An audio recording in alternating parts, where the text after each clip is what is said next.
هذا اللي قلت لكم أنا تقليم أو إزالة الزهور.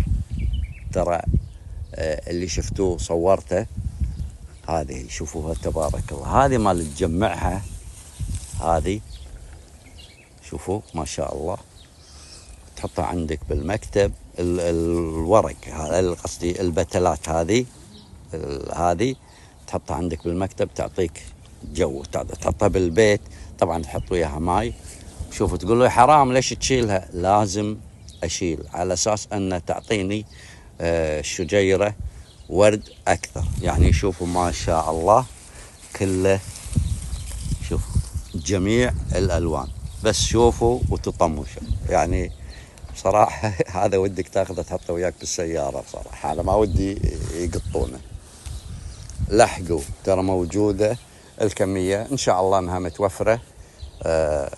الشيء اللي تبونه شفتوا آخر شيء هذا ينقط والله حرام. يعني شوفوا شو هذا، يعني هذه وردة مو صغيرة بالحجم، وهذه لكن مجبرا أخاك لبطل، لازم نسوي الشغلة هذه علشان تعطينا كميات تزهير زيادة.